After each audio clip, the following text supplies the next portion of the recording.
Mirae Hindi teaser समीक्षा। तेजा सज्जा ब्रह्मास्त्र में प्रवेश करती है और कल की 2898 की दुनिया से मिलती है और मुझे आश्चर्य है कि क्या यह किसी ब्रह्मांड में विस्फोट हो सकता है।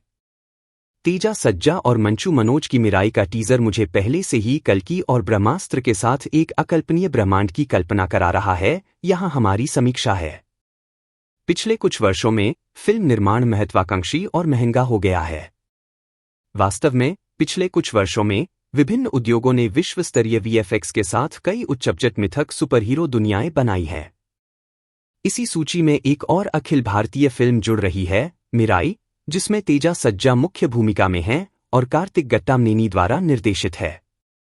सुपरहीरो फिल्म का टीजर जारी कर दिया गया है और शुरू से ही ऐसा लगता है कि कल्कि 2898 और ब्रह्मास्त्र के बीच एक वैवाहिक गठबंधन है और तेजा सज्जा कल्कि और ब्रह्मास्त्र की दुनिया के वैध बच्चे का नेतृत्व करते हैं।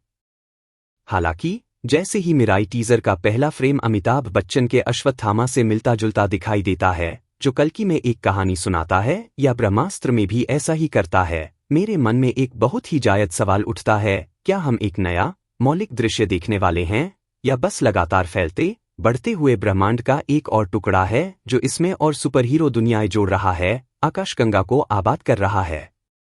2 मिनट 20 सेकंड का टीजर वह सब कुछ पेश करता है जो एक भव्य पैमाने की सुपरहीरो फिल्म के लिए जरूरी है। भारी अतीत की एक पौराणिक घटना जो भविष्य में एक सुपरहीरो के जन्म की ओर ले जाती है। तेजा सज्जा अभी भी उतने ही आशाजनक दिखते हैं जितने हनुमान में दिखते थे, लेकिन मुझे अभी भी यकीन नहीं है कि यह ठीक से रोल आउट होगा।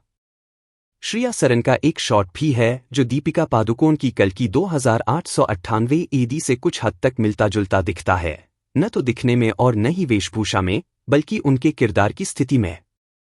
हालांकि इस फिल्म का पैमाना निर्विवाद रूप से बहुत बड़ा है।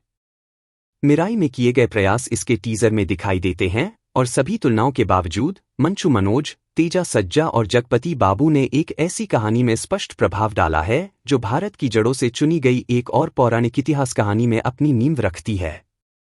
इस टीज में भी बैकग्राउंड म्यूजिक काफी प्रभावशाली है जो यह सुनिश्चित करता है कि फिल्म हर समय स्मारकीय लगे।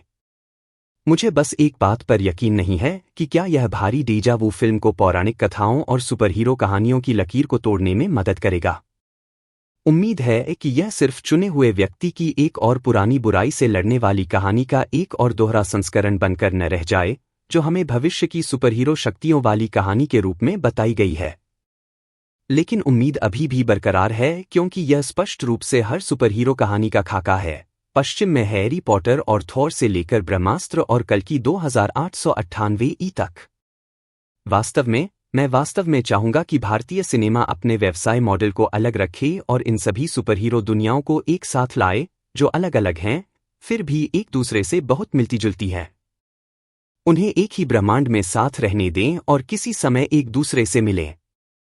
ब्रह्मास्त्र के रणबीर कपूर का कल्कि 2898 एडी के प्रभास और मिराई के मंचू मनोज और तेजा सज्जा से मिलना किसी काल्पनिक ब्रह्मांड में तलाशने की कितनी बड़ी संभावना है, क्योंकि वास्तव में अलग अलग निर्माताओं और पैसे कमाने वाले मॉडल के साथ यह कोई दूर का सपना भी नहीं है।